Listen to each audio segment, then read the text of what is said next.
ಯಡಿಯೂರಪ್ಪನವ್ರಿಗೂ ಒಂದು ಇಮೇಜ್ ಇದೆ, ರೈತ ನಾಯಕ ಅಂತ ಇಮೇಜ್ ಇದೆ. ಅದೇ ರೀತಿ ನೀವು ಬೇರೆ ಬೇರೆಯವ್ರಿಗೆ ಬಂದ್ರೆ ಕುಮಾರಸ್ವಾಮಿ ಅವರಿಗೂ ರೈತ ನಾಯಕ ಅನ್ನೋ ಇಮೇಜ್ ಇರ್ತಕ್ಕಂಥದ್ದು, ಅಭಿವೃದ್ಧಿ ಪರ ಮುಖ್ಯಮಂತ್ರಿ ಅಂತ ಅವರು ಒಂದಷ್ಟು ಹೆಸರು ತಗೊಂಡ್ರು. ಆ ನಂತರ ನೀವು ಸಿದ್ದರಾಮಯ್ಯನವ್ರ ವಿಚಾರಕ್ಕೆ ಬಂದ್ರೆ ನಾನು ಈಗಾಗಲೇ ಹೇಳ್ದಂಗೆ ಅಹಿಂದ ನಾಯಕ ಅಂತ ಒಂದು ಅವ್ರದ್ದೇ ಆದ ಒಂದು ಐಡೆಂಟಿಟಿ, ಸ್ಪೆಸಿಫಿಕ್ ಐಡೆಂಟಿಟಿ ಇದೆ. ಡಿ.ಕೆ. ಶಿವಕುಮಾರ್ ಅವರು ಈಗ ಅಧಿಕಾರಕ್ಕೆ ಬಂದಿದ್ದಾರೆ. ಸೊ ಅವರು ಏನು ಐಡೆಂಟಿಟಿ ಹೊಂದೋದಕ್ಕೆ ಬಯಸ್ತಾರೆ, ಯಾವ ತರ ಅವರ ನಾಯಕತ್ವವನ್ನ, ಸಿನ್ಸ್ ಎಲೆಕ್ಷನ್ಸ್ ಆರ್ ದೇರ್, ನಿಮ್ಗೆ ಆ ನಾಯಕತ್ವದ ಐಡೆಂಟಿಟಿ ಬಹಳ ಮುಖ್ಯ ಆಗುತ್ತೆ. ಯಾವ ತರ ಹೇಳೋದಕ್ಕೆ ಬಯಸ್ತೀರಿ, ಹೇಗೆ ನೋಡೋದಕ್ಕೆ ಬಯಸ್ತೀರಿ? ನೋಡಿ, ಈಗ ಜವಾಬ್ದಾರಿ ಈಗ ತಾನೇ ಒತ್ತಿದ್ದಾರೆ.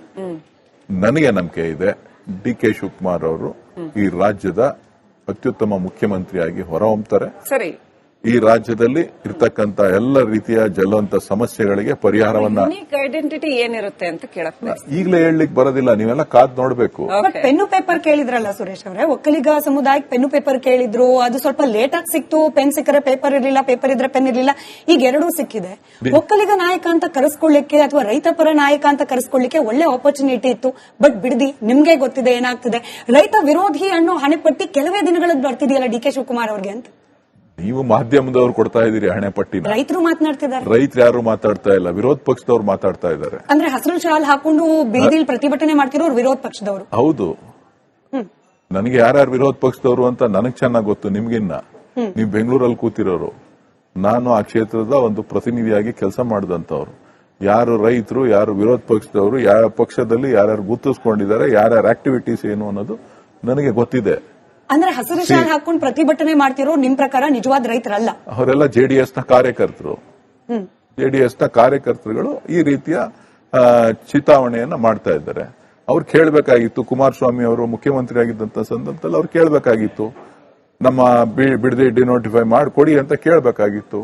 ಯಡಿಯೂರಪ್ಪನವರು ಮುಖ್ಯಮಂತ್ರಿ ಆಗಿದ್ದಂತ ಸಂದರ್ಭದಲ್ಲಿ, ಜಗದೀಶ್ ಶೆಟ್ಟರ್ ಮುಖ್ಯಮಂತ್ರಿ ಆಗಿದ್ದಂತ ಸಂದರ್ಭದಲ್ಲಿ, ಸದಾನಂದ ಗೌಡರು ಮುಖ್ಯಮಂತ್ರಿ ಆಗಿದ್ದಂತ ಸಂದರ್ಭದಲ್ಲಿ ಏನೇನ್ ನೋಟನ್ನ ಬರೆದಿದ್ದಾರೆ ಅನ್ನೋದನ್ನ ಅವ್ರು ನೋಡ್ಬೇಕಲ್ಲ. ಅವರು ಜೆಡಿಎಸ್ ಕಾರ್ಯಕರ್ತರು ಅನ್ನೋದನ್ನ ಡಿ.ಕೆ. ಸುರೇಶ್ ಅವರು ಹೇಳ್ತಾ ಇದ್ದಾರೆ, ಒಪ್ಕೊಳ್ಳೋಣ, ಆಯ್ತು. ಟು ದಟ್ ಎಕ್ಸ್ಟೆಂಟ್ ಜೆಡಿಎಸ್ ಕಾರ್ಯಕರ್ತರು ಅಂತ ಇಟ್ಕೊಳ್ಳೋಣ. ಡಿ.ಕೆ. ಶಿವಕುಮಾರ್ ಅವರು ಕನಕಪುರದಲ್ಲಿ ಹೇಳಿದ್ರು, ಜೆಡಿಎಸ್ನವ್ರಿಗೂ ನನ್ನ ಮನೆ ಬಾಗಿಲು ತೆರೆದಿದೆ, ಬಿಜೆಪಿನವ್ರಿಗೂ ತೆರೆದಿದೆ ಎಲ್ಲ. ಯಾಕಂದ್ರೆ ಅವರು ರಾಜ್ಯದ ಮುಖ್ಯಮಂತ್ರಿ, ಕೇವಲ ಕಾಂಗ್ರೆಸ್ ಮುಖ್ಯಮಂತ್ರಿ ಮಾತ್ರ ಅಲ್ಲ. ಹಾಗಿರುವಾಗ ಅವರು ಜೆಡಿಎಸ್ ಯಾರೋ ಒಬ್ರು ಕಾರ್ಯಕರ್ತರು ಇದ್ದೇ ಇರ್ತಾರೆ ಸರ್. ಹಳ್ಳಿ ಜನ ತುಂಬಾ ರಾಜಕೀಯದಲ್ಲಿ ನಾನು ಇರಬೇಡಿ ಅಂತ ಹೇಳ್ತಾ ಇಲ್ಲ, ಕಾಂಗ್ರೆಸ್ ಪಾರ್ಟಿ ಹೇಳ್ತಾ ಇದ್ದೀನಿ. ನೀವು ಅದನ್ನೇ ಮಾಡಿ, ನಿಮಗೂ ಅದನ್ನೇ ಹೇಳ್ತಾ ಇದ್ದೀನಿ, ನೀವು ಅದನ್ನೇ ಮಾಡಿ. ಆದ್ರೆ ನಾನು ಯಾರನ್ನು ಕಾರ್ಯಕರ್ತರು ಇರಬೇಡಿ ಅಂತ ಹೇಳಿಲ್ಲ. ಡಿ.ಕೆ. ಶಿವಕುಮಾರ್ ಅವರು ಕರೆ ಕೊಟ್ಟಿರೋದೇನು ಅಂತ ಅಂದ್ರೆ, ರಾಜ್ಯದ ನಾನು ಮುಖ್ಯಮಂತ್ರಿ ಆಗಿದ್ದೇನೆ, ನನ್ನ ಮನೆ ಬಾಗಿಲು, ನನ್ನ ಹೃದಯ ತೆರೆದಿದೆ. ಸುರೇಶ್ ಅವರೇ, ಇಸ್ ಇಟ್ ಪೊಲಿಟಿಕಲ್, ರಾಜಕೀಯ ಪ್ರೇರಿತ ಪ್ರತಿಭಟನೆ, ರೈತರ ಪ್ರತಿಭಟನೆ? ರಾಜಕೀಯ ಪ್ರೇರಿತ ಪ್ರತಿಭಟನೆ. ಆಯುಷ್ 100%. 100%. ಹೇಗೆ ನೀವು ಫೇಸ್ ಮಾಡ್ತೀರಿ? ನಾನು ಫೇಸ್ ಮಾಡೋದೇನಿಲ್ಲ, ಇದಕ್ಕೆ ಕಾನೂನು ತೀರ್ಮಾನ ತೆಗೆದುಕೊಳ್ತದೆ. ಕಾನೂನು ತೀರ್ಮಾನ ತೆಗೆದುಕೊಳ್ಳುತ್ತೆ. ಕಾನೂನು ತೀರ್ಮಾನ ತೆಗೆದುಕೊಳ್ಳುತ್ತೆ. ವಿರೋಧ ಪಕ್ಷಗಳ ಟೀಕೆಗಳಿಗೆ ನಾವು ಉತ್ತರ ಕೊಡುವಂತ ಅವಶ್ಯಕತೆ ಇಲ್ಲ. ವಿರೋಧ ಪಕ್ಷಗಳ ಟೀಕೆಗಳಿಗೆ ಉತ್ತರವನ್ನ ಕೊಡುವಂತದ್ದಿಲ್ಲ. ಇವತ್ತು ಕಾಂಗ್ರೆಸ್ ಪಕ್ಷ, ಇವತ್ತು ಸರ್ಕಾರ, ಇದು ಏನು ಬಿಡದಿ ಟೌನ್ಶಿಪ್ ಏನ್ ಮಾಡಿದೆ, ಇದು ಕುಮಾರಸ್ವಾಮಿ ಅವರ ಕೂಸು. ಕುಮಾರಸ್ವಾಮಿ ಅವರ ಕೂಸು. ಕುಮಾರಸ್ವಾಮಿ ಅವರು ಮಾಡಿದಂತ ಕಾರ್ಯ ಅವರೇ ಹೇಳ್ಬೇಕು. ಇದು ಇವತ್ತಿನ ಕಾರ್ಯಕ್ರಮ ಅಲ್ಲ, 2006ರಲ್ಲಿ ಪ್ರಾರಂಭ ಆದಂತ ಕಾರ್ಯಕ್ರಮ. 2006ರಿಂದ ಇವತ್ತಿನವರೆಗೂ ಕೂಡ ಮಾಡ್ಕೊಂಡು ಬಂದಿದ್ದಾರೆ. ನೀವುಗಳು ಅನವಶ್ಯಕವಾಗಿ ಗೊಂದಲಗಳನ್ನ ಮಾಧ್ಯಮಗಳು ಕೂಡ ಇದನ್ನ ಸೃಷ್ಟಿ ಮಾಡ್ತಾ ಇದೆ ಅನ್ನೋದನ್ನ ನೇರವಾಗಿ ಹೇಳಲಿಕ್ಕೆ ಬಯಸ್ತೀನಿ.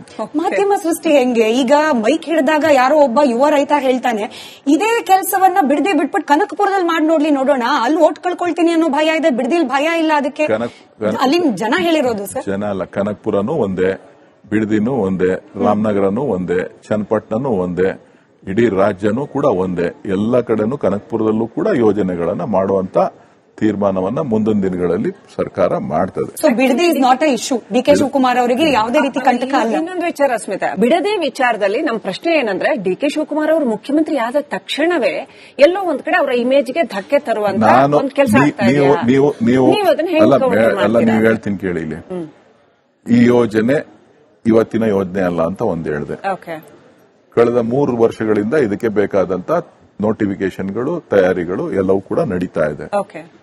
ಡಿ.ಕೆ. ಶಿವಕುಮಾರ್ ಅವರು ಮುಖ್ಯಮಂತ್ರಿ ಆದ ತಕ್ಷಣ ಇಷ್ಟೊಂದು ವಿಗರಸ್ ಆಗಿ ಪ್ರತಿಭಟನೆಗಳು ನಡೀತಾ ಇದೆ ಅಂತ ಅಂದ್ರೆ, ಅದರ ಹಿಂದೆ ಏನಿದೆ ಅನ್ನೋದನ್ನ ನೀವೇ ನನಗೆ ತಿಳಿಸ್ಕೊಡ್ಬೇಕು.